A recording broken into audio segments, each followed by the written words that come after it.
Welcome to ChristiTutionalist Politics Podcast, aka CTP, in association with Savage Unfiltered Podcast, thelibertybeacon.com, and I am your host, Joseph M. Leonard, and that's Lenard. CTP is your no muss, no fuss, just me, you, and occasional guest type podcast. As Listen Note says, there are 168.9 million plus podcast episodes available out there for you to listen to. So I really appreciate you tuning into mine. As Graham Norton would say, let's get on with the show! Hello, everybody. This is Season 1, Episode 25. It is Year in Review Part 1, although I'm happy to report from last week, Bill is fine. Remember, I mentioned Bill Hatch was going to be on. Well, Bill Hatch will be on this week. It just turns out, and it happens at times. He missed it on his calendar. I've had that once or twice. I noticed something in the morning, it's on my calendar, but then I get involved in other things. If I forget to set the alarm, the time comes and passes. And look at the calendar later, oh shoot, I missed that commitment. So I understand fully and happy to have Bill on this week. But Year in Review, I wanted to have a couple episodes, a part 1 and a part 2, to go over a couple of things from the year that we covered. Some notes, I printed out the rough draft of thelibertybeacon.com, part 1 for Year in Review, and again, yes, corresponds with thelibertybeacon.com, so there will be a part 1 and a part 2 there. The show wasn't going to go too long because otherwise the article would be too long that the show corresponds with. And one of the first things I wanted to mention was Norton v. Shelby that we discussed, and government overreach, usurpation of the Constitution, even overreach of congressional authority has given some of these agencies. Just because Congress creates an agency doesn't necessarily make it constitutional. It can overreach. And again, even if agency is constitutional, some of them have overstepped their congressional authorization. We need Norton v. Shelby to come up again in these court cases, like you will hear Chevron versus the Natural Resources Defense Council. The Supreme Court ruled that the court should defer to a federal agency's interpretation of an ambiguous statute as long as the interpretation is reasonable. What I consider reasonable may not be what someone else considers reasonable, especially someone within an agency. Their broad definition of reasonable broadens their powers, their authority.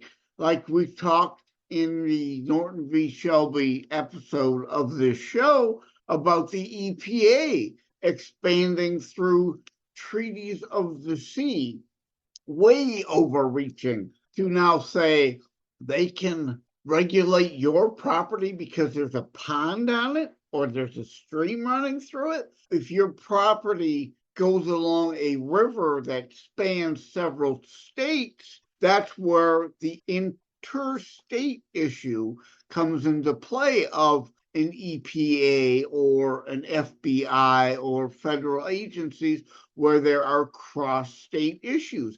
But if you've got a pond or a creek that doesn't affect another state's property, they have no authority. That is a state issue, but yet they are overreaching their authorizations to now say they can regulate personal properties based on something, a stretch like Treaty of the Seas.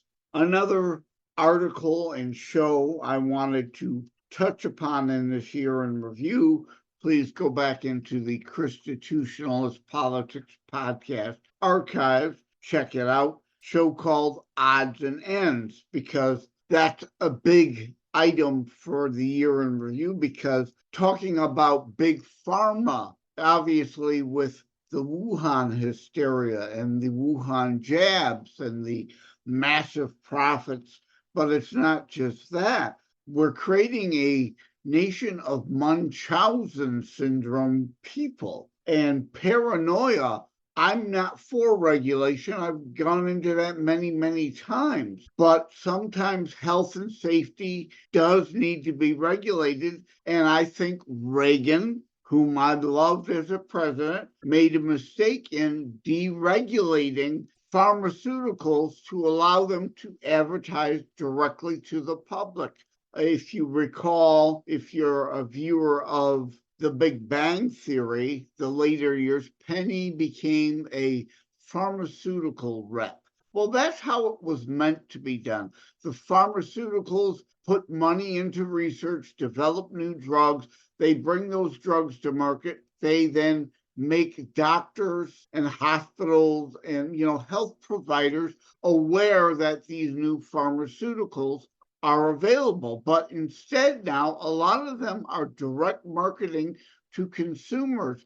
Hey, you've got this symptom, that symptom, another symptom, which could be one of any number of things. Ask your doctor about X of product, about treating these symptoms.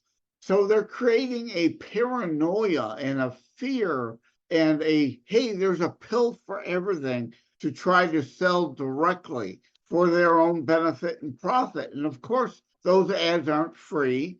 Those now have to be budgeted into the cost of those pills, driving up the cost of healthcare. Also in there, and I go into the whole uniparty thing. It's not the uniparty. There are a lot of good Republicans, including myself, been fighting CINOs, rhinos, and fascocrats alike. What are you doing? And that raises an issue I forgot at the top of the show. I wanted to apologize for last Saturday's episode being a bit confrontational, a bit combative, because I'm about to do it again. A little tough love is necessary from time to time. You can't just sit and whine about the uniparty. What are you doing? What have you done? What are you doing? Can't complain the Republican Party is just Democrat light if you're not there fighting to make it something other than what you claim it to be. There is such a thing as the deep state. I think that term is more proper and appropriate. Rhinos, CINOs, fascocrats are all part of the deep state. Almost all Democrats are part of that deep state establishment type organization about only their own power, their own control, growing government. And yes, CINOs and rhinos, part of the Republican Party, are part of that deep state, but not the entire Republican Party. If you want better, if you expect better, in order to demand better, you must be a delegate to have a say within the party and do things within the party to make it a more to the right of the political spectrum, as discussed in fascia federalism, original intent federalism versus modern fascia federalism, or my other article, A Republic, If You Can Keep It, about the deep state, those CINOs, rhinos, and fascocrats, indeed wanting to encapsulate power in unelected bureaucracies. So there is that I discussed that I wanted to touch on. I hope you'll go back if this is your first episode. A lot of the things that you've missed, part 1 and part 2 of BiDUMB Cloward and Piven style. Yes, this isn't coincidence. This isn't incompetence. This is design, Cloward and Piven, spend to collapse the United States. This is by design. Bidenflation, Biden recession, We need him out of office. And I'm sorry, but Trump is one person. Again, it goes back to the uniparty thing. You must be involved. You must help other candidates. Trump is one person. He needs control of the House. We need a 60 majority members filibuster-proof majority in the Senate. That's not likely to happen in 2024, not likely to happen in 2026, but people, you must be involved with candidates to get candidates elected, to strive for that, so that if we have a House 60-member majority in the Senate and the presidency, you get a lot more done, because if you eliminate the filibuster, you eliminate the opposition's abilities to block your agenda. So to really get things done, we need all hands on deck, everyone involved. We must work towards not just majority in the House and Senate, but a 60-member, preferably 62-member, because there's always going to be a rhino or a Sino in that woodpile willing to help the deep state fascocrats, Sinos or rhinos, members of the deep state. Thankfully, Mitt Romney, as I call him, Rinomney, is retiring, won't seek re-election, but there will be a Murkowski, a Collins that we always have to deal with. So we really need a 62, 63 member majority in the Senate to really, really be able to get through all the agenda items of cutting spending and cutting regulations and rolling back a lot of the bull that Democrats tend to get through, because too many deep state Sino rhinos involved with the deep state left when there's a Democrat president allowing these things to get through. And the last thing I wanted to touch on, twisting and warping of language. I've discussed that on several occasions. There is a part 1 and a part 2 of that, so I'm not going to go in depth. But the left, I'm going to mention, twists, obviously, fake Christians twist the Bible to fit their worldview politics rather than the Bible in full context.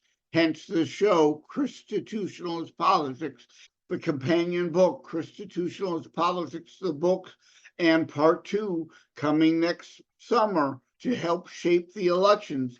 If you're a real Christian, that is what should shape your political worldview, not the other way around.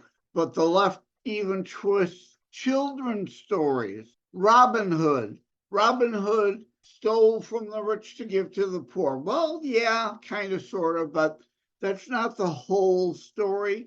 What rich? A particular set of rich he stole from. He stole from the sheriff of Nottingham to give back to the peasants, whom the sheriff was collecting monies in the form of taxation to give to the rich king. It's really an anti-government taxation story, not just generally frolicking and stealing from the general rich to give to the general poor. No, there are specifics to that story that you need to teach your children. It's a big government, overreaching, largesse government, too big for its britches story, as are a lot of morals to the children's stories that over time have become beaten down into something less than what it was intended to be. It's up to us to bring those morals and values and principles in those stories back to our children, because they're certainly not going to get these things at school. They're getting what I call the new core R's: radicalism, raunch through perversion, and racism through CRT. So we need to teach our children the core values and principles. Go to the school boards. Again, you being involved, The party can help you in some respects, but you being involved to be the mama bears and the papa bears at the school boards to demand this raunch, radicalism, perversion, racism, get out of there. They are the ones that ban books. The left, not the right. We are talking about age appropriateness. Colleen Hoover, perversion has no place in grade school. It doesn't. Later, as they near adulthood in high school, if they choose, or when they become an adult at 18, that book's not banned. They can read it then, but it's the left that took To Kill a Mockingbird out of the school, which was to teach and have discussions based on racism. You don't teach against racism by introducing actual direct racism. To Kill a Mockingbird was about anti-racism and equality. Atticus Finch defending someone wrongly accused. But they took that out of the schools. They took Huck Finn out of the schools. The left are the ones taking the valuable lesson classics like that out of the schools and replacing it with raunch, which has no business being a grade in junior high. We need to get back to the core R's, right? The reading, the writing, the arithmetic, the history, science, as I joke in the book. There's no R in there. See what I did? Our kids are so dumb now, they don't know that there isn't an R in science, virology, to do the same trick. But these core items need to come back in our education and get the radicalism, raunch, and racism out. Up to us to know what's going on in our schools and be involved. I'm going to end the episode at this point. Thank you. Take care. God bless. Thank you so much for tuning in. Hey, gang, a brief interruption in the show about Christmas giving, kind of, sort of, or to ask, are you a coffee drinker? What about other coffee drinkers you know? It's indeed Christmas giving time, Hanukkah giving time. Again, this being December now, I want to ask you, those coffee drinkers on your gift giving list that'll get put in a drawer, they forgot you gave them a tie or a shirt that'll end up buried in the back of the closet, they forgot you gave them. How about something useful like Blackout Coffee? Yes, I am partnering with Blackout Coffee. You can use promo code JOSEL20, Joseph for Joseph, L20 for 20% off, JOSEL20 promo code. Or better yet, I've created a shortcut, tinyurl.com/blackoutcoffees. And of course, Blackout Coffees all run together as one word, not three separate words. So again, tinyurl.com. I love using their shortcut services /Blackout Coffees. Should take you right in and automatically apply your 20% discount. So for yourself or for others, this Christmas, give Blackout Coffee something you know they're going to use, something they're going to enjoy, something that they then fondly remember you and your gift every time they sip from the Blackout Coffee cup. Thank you all. Welcome to the show, Bill Hatch of Not Quite After Midnight. I gotta say, Bill, and glad you're okay. Glad everything's okay with the family. We had a minor mishap from last week. Not a big deal. It happens at times. I can't say that I've never missed a show. I have. But my first obvious question then, I guess, is Is it William legally or is it Bill? Legally, it's William. Oh. I am William Arthur Hatch III, named after my father and grandfather before me. Ah, okay. Fancy But Pants Esquire. yes, pinkies out, everyone. Yeah. Stay with us. We'll be right back. Hi, my name is Ed Bondarenka, and I host Your American Heritage on Saturdays at 2 in the afternoon on this station. Your American Heritage is a show about the struggle we find ourselves in and how to react to it in the light of our biblical and American heritage. Listen to it while you're working around the house, the garage, cleaning the guns, walking the dog, driving, or just lazing around. Join me at 2 o'clock Saturdays here on Wham Radio, 1600 AM, 92.7 FM. God bless America.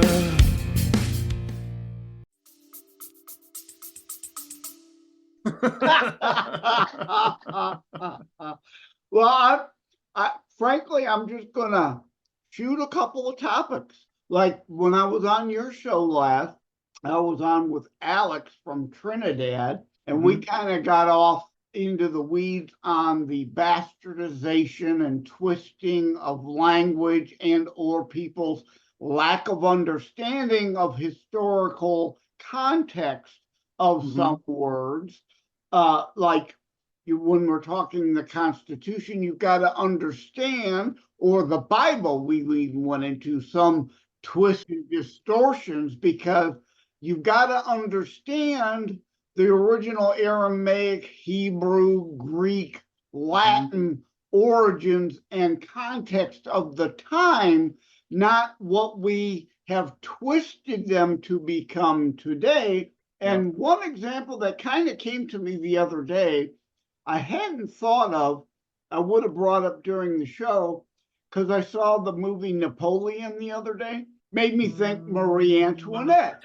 And how many people are clueless when she is quoted as, let them eat cake, and people thinking she means Sanders bump cake or Sara Lee treats? Or hostess ding dongs? No, right? No, not at all. There's so many terms and turns of phrase, as it were, that just don't mean anymore what they used to mean. To go with a very contemporary term, the word gay used to mean happy. We could all be gay, but a certain group of people has confiscated that word from the rest of us and used it for their own purposes. Same thing with colors. Heaven forbid you see an old movie and they mention a fag. Cigarette, not a gay person. A cigarette or a bundle of sticks, as was the original meaning. But the Bible stuff comes up a lot for me because I am currently in seminary and taking a class in New Testament, and I even got reminded it can be so difficult to find original meanings of words and phrases. I got corrected by my instructor. He's like, wait a minute.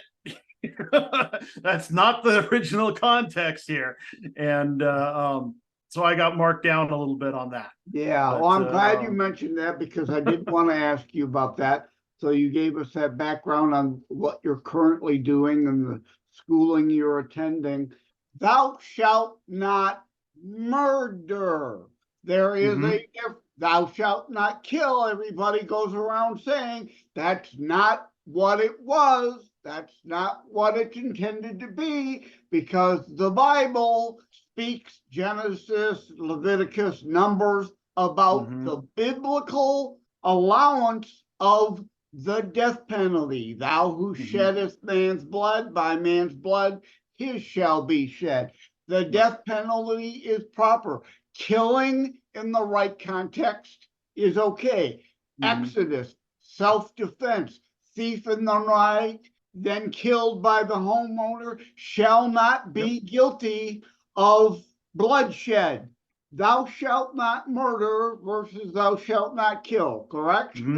Yes. No, absolutely. The The killing, as it is in Exodus, in the Ten Commandments, isn't any kind of killing. It is very specific to unjustifiable killing.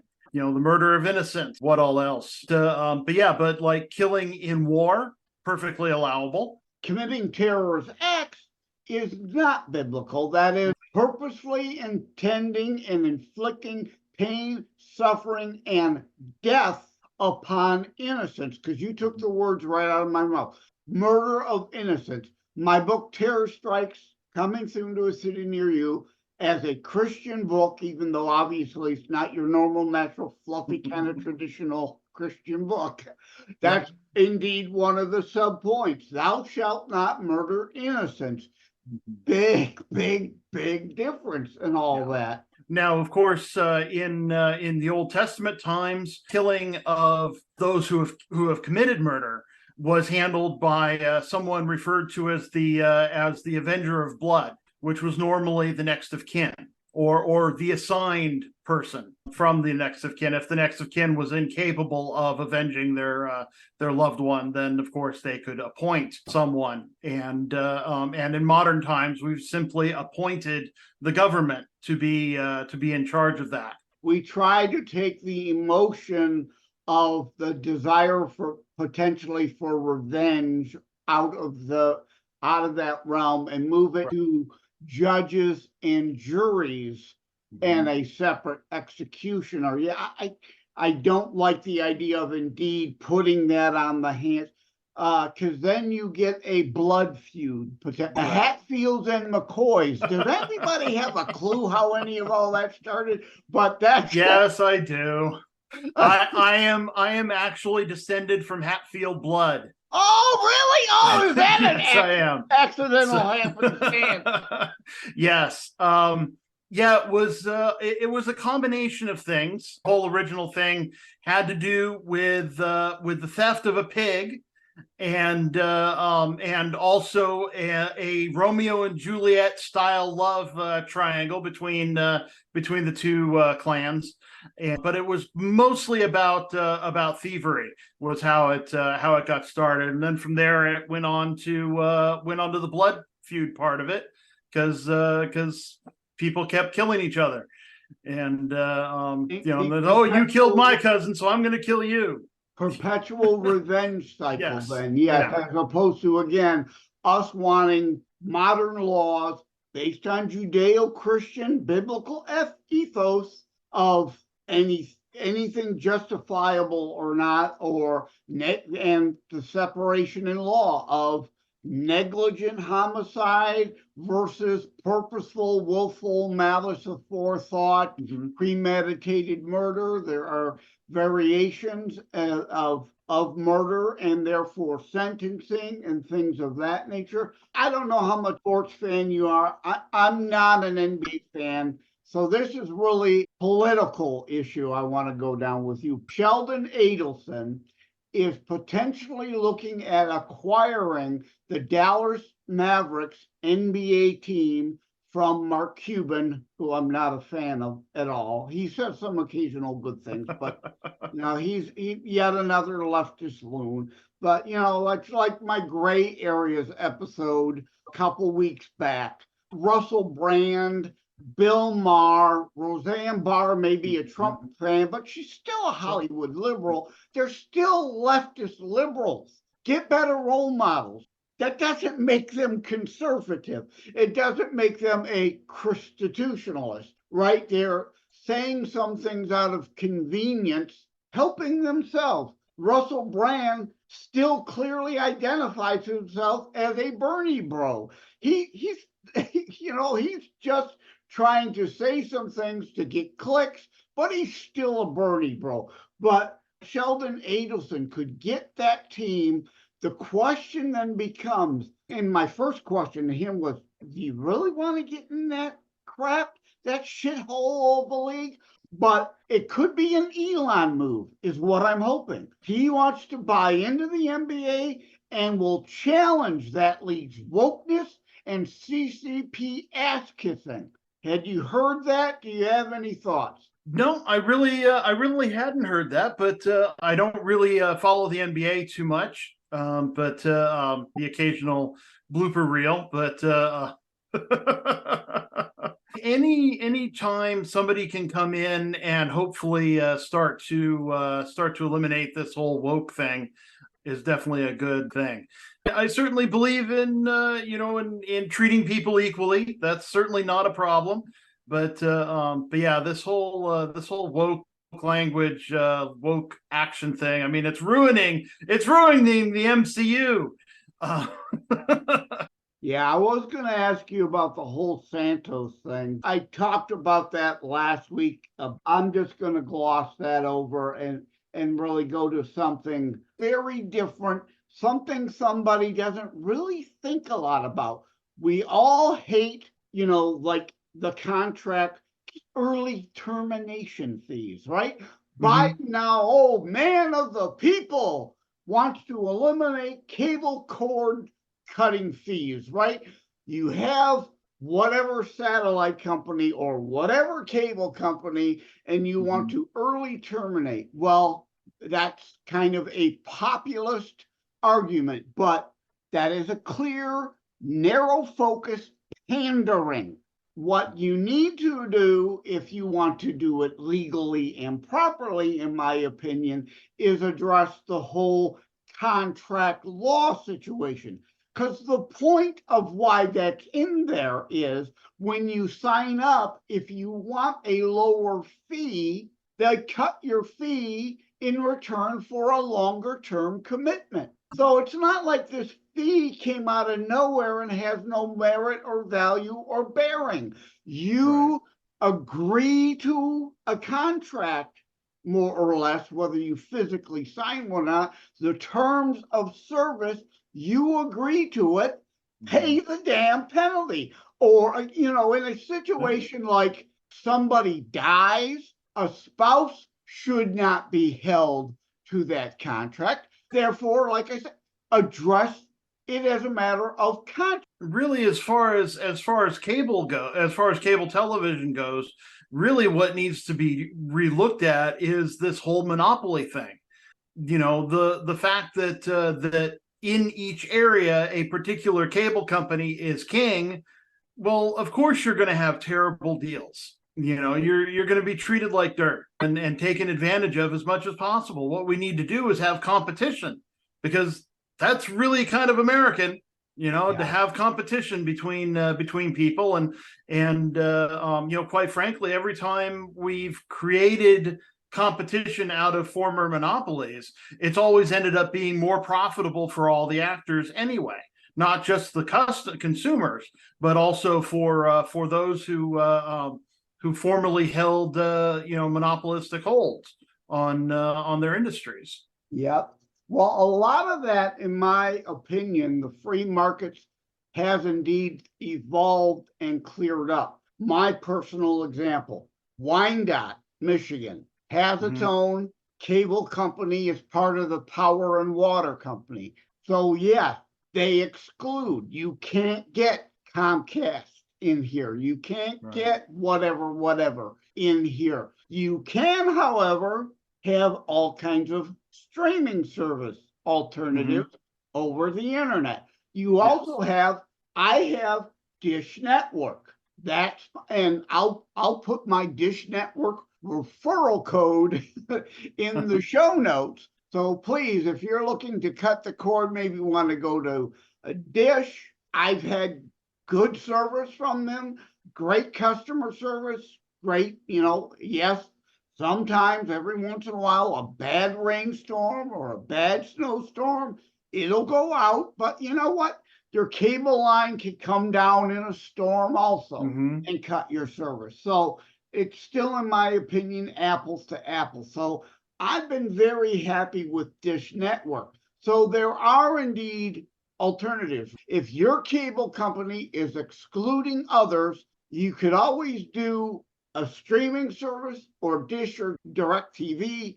And if you're going satellite, I recommend Dish. Again, I'll put my referral code in the show notes. Well, there you We have cut the cord and gone entirely streaming. We actually use T-Mobile's home internet, and which has been quite satisfactory. That's about the only option people have. Well, they've got HughesNet out here for internet, but used to be DirecTV and HughesNet. They've separated, but DirecTV used to be the service, HughesNet the actual dish part of that service, and now they're completely disjointed. Now, like Dish Network for a while too used to be partnered with AT&T. AT&T is now partnered with Direct. Whomever they get the best cross deals for their bottom line and pocketbook, of course. It's certainly not looking out for us consumers. Nope, always looking out for their bottom lines. That's for darn sure. But yeah, so we've gone all streaming and been pretty happy with it.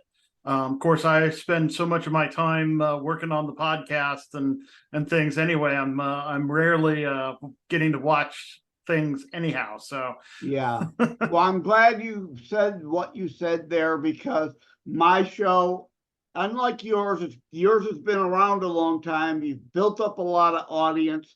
Your show goes longer. In order for me to entice people to listen a first time, I can't have very long episodes. So I kind of try to keep things fairly short, and I'm going to wrap it up. So as we do, go ahead and tell us about your show. Well, my show that Joseph's been on a couple of times now is called Not Quite After Midnight. It's available on Facebook, YouTube, and about a half dozen or so different podcasting platforms, including Spotify and Apple Podcasts and Google Podcasts and pretty much all the major podcasting platforms. And basically what we do is we have a little round table. And I get two guests, and so there's three of us on any given show, and we chat about whatever comes up. I have a lot of authors and coaches, and I've had some musicians on. In fact, the most recent episode I've uploaded was with a musician and music therapist from the Netherlands. And an interesting set of talents on his part.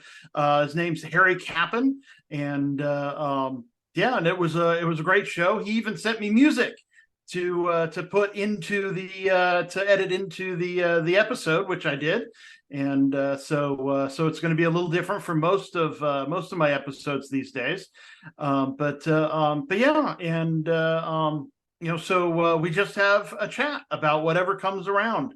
A few weeks ago, recording ended up being about international politics and the prospect of World War III, because they were the two guests, while they weren't politicians or anything like that, they had a personal interest in those subjects.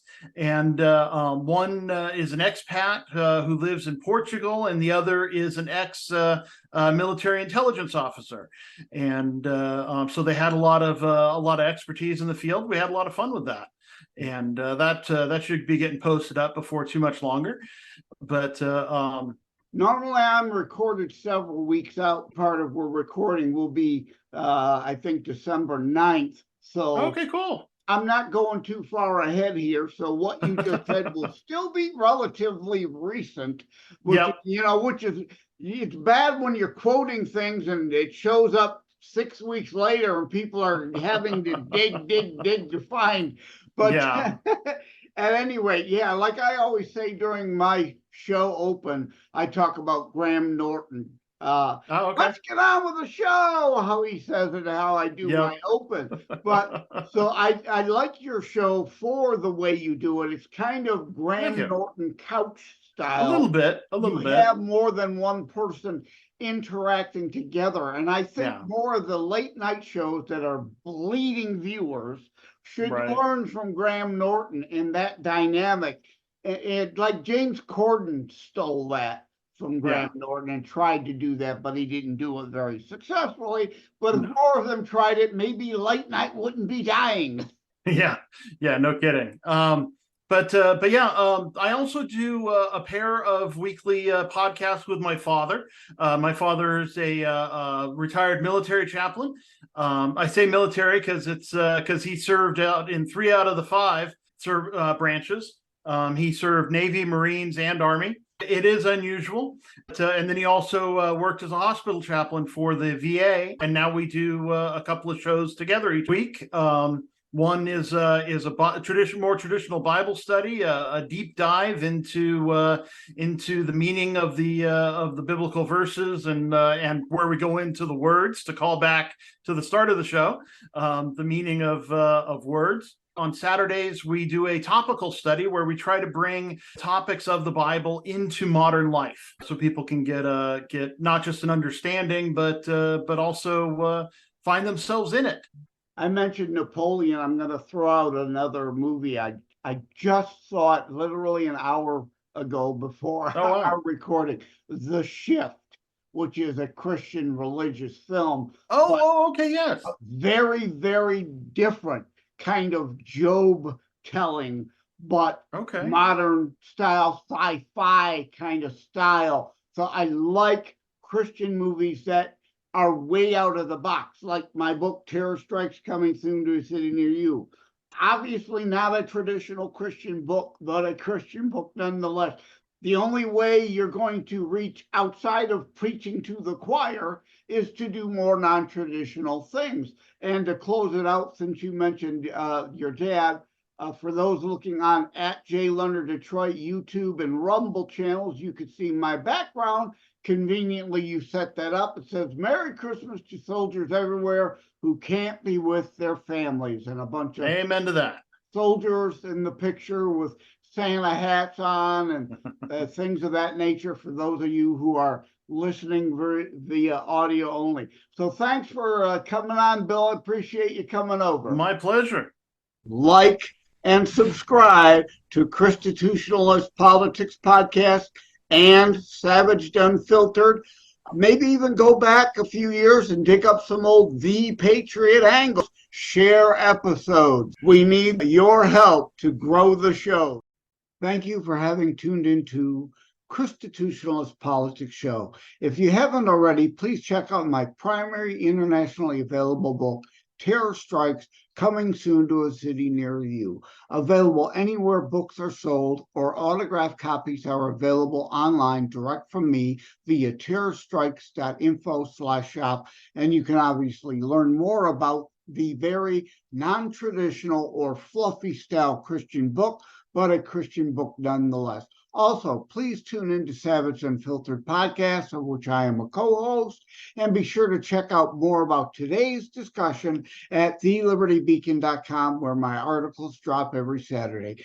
In addition to seeing the corresponding thelibertybeacon.com piece referenced in any episode of ChristiTutionalist Podcast, see to the show transcript on podcast platforms that provide access to it, like Buzzsprout, at tinyurl.com/ChristiTutionalist for additional bonus material there in the transcript. Thank you. Take care. God bless. It is a myth that terrorism stopped during COVID. Unfortunately, mainstream media opted to prioritize pandemic hysteria over promoting all news. Terrorism continues. Simply hoping that it doesn't affect you is not a strategy. The new book, Terror Strikes, coming soon to a city near you, featured on The Author Show, is now available in paperback from bookstores, online, or as an ebook exclusively through Amazon Kindle. Terror Strikes, coming soon to a city near you by Joseph M. Leonard. Order today.